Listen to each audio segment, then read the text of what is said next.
installing a new DC charger, the Orion XS, and I got this fan to go behind it. So the Orion just mounts to these holes here, and then this mounts into the wherever I'm going to mount it, which is going to be behind the seat. So to make this easier, I made this template, and I just put that on top of there and creased it around the edge, and then I took a pencil and now I'm marking these holes.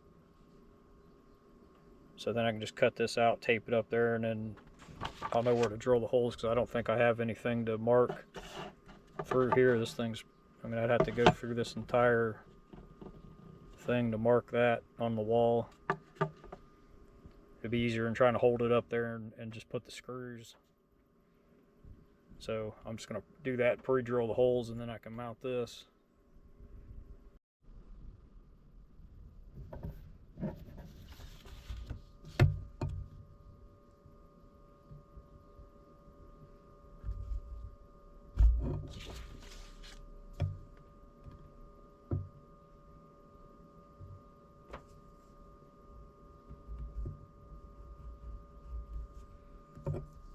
I'm just finding the center of the holes there.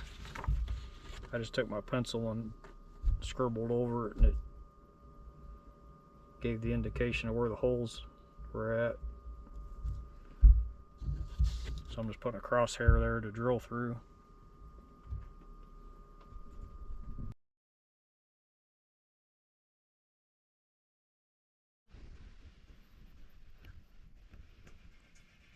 So I showed all this stuff in another video.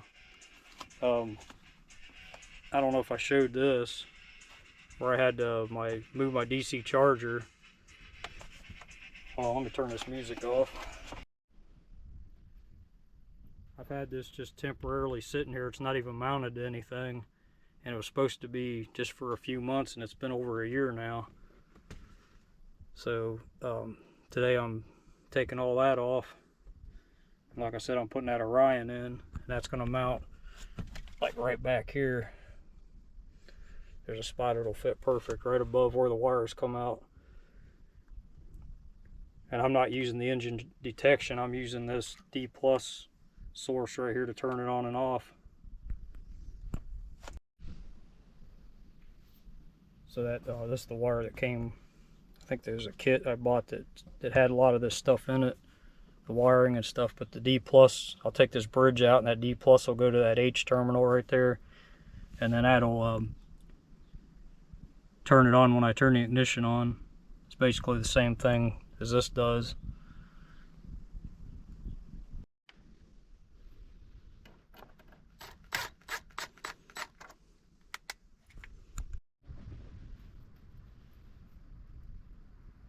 The cool thing about having these bus bars on here is I can just unhook stuff without shutting my battery down.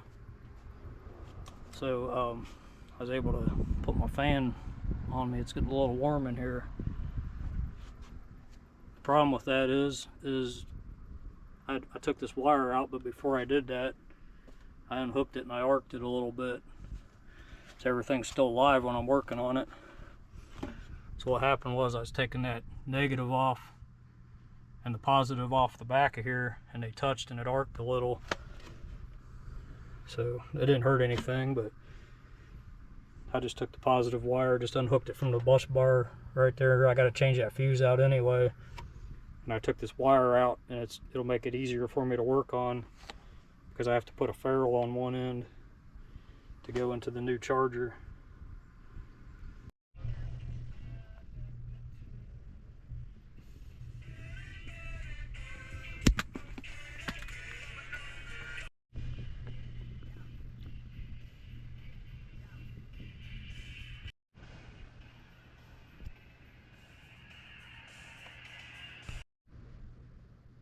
This is what held me up the last time. I was putting these ferrules on, and I didn't have that tool right there. I had a different one. I got a backpack full of tools now, and it's a mess in here as usual when I work on this van. But I started to install this thing like a while ago, and I didn't have this tool, but now I got it. So I'm putting this ferrule on here. That way I'm not just jamming the bare wires up in the thing. I could have done that, but I did that last time and it really didn't work out that good, so I thought this would be better. I just got to crimp that on there now. This is the wiring harness that came from the engine. This is the D+ wire, the positive and the negative from the battery. I got the fuse out under the hood so these two don't touch and arc out. But I got a lot of extra wire here. I'm just going to shove that back up under that seat.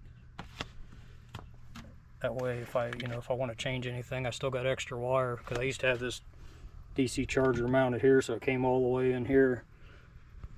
But I got my negative right there. It comes from my bus bar, and this negative here, and this negative that goes to that. They're all hooked together on that. And then this one will go up to the end, ground, and then out goes to the battery. And then I just got to mount all this back in there.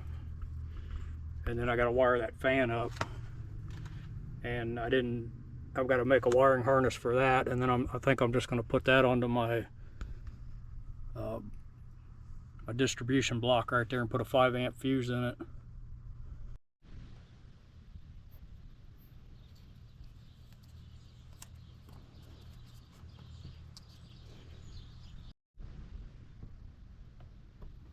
That template worked out pretty good.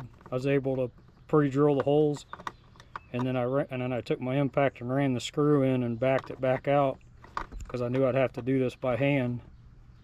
So it made it a lot easier to get these screws in.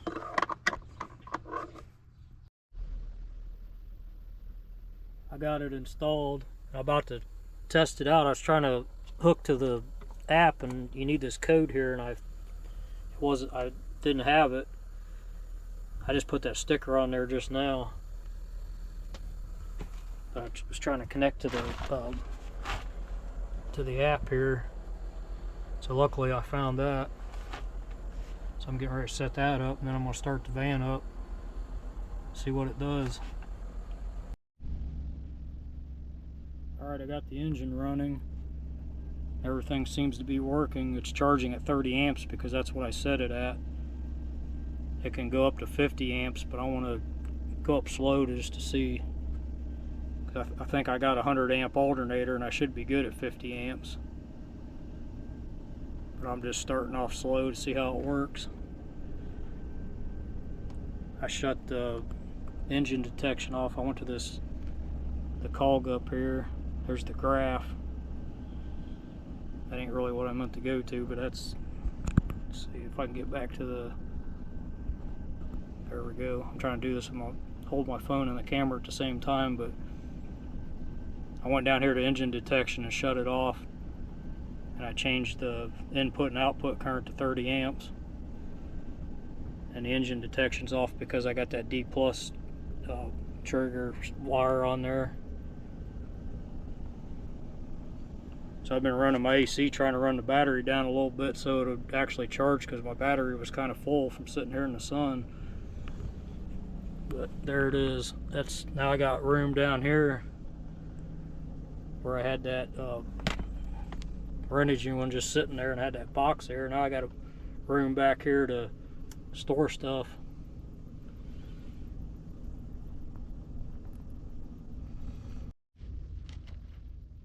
I still have to make a wiring harness for this because I forgot to order it. So I just got to get a wire and a couple positive and negative wire, put it into here, and then put a ring terminal on the end and hook it to my fuse block, and then plug that into the fan.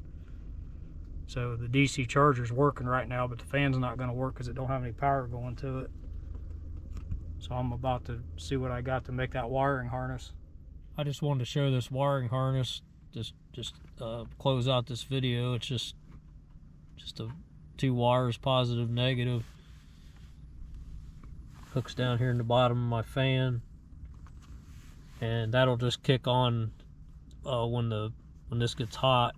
It's got a temperature sensor on the back. I didn't really show that, but it just sticks on there, and it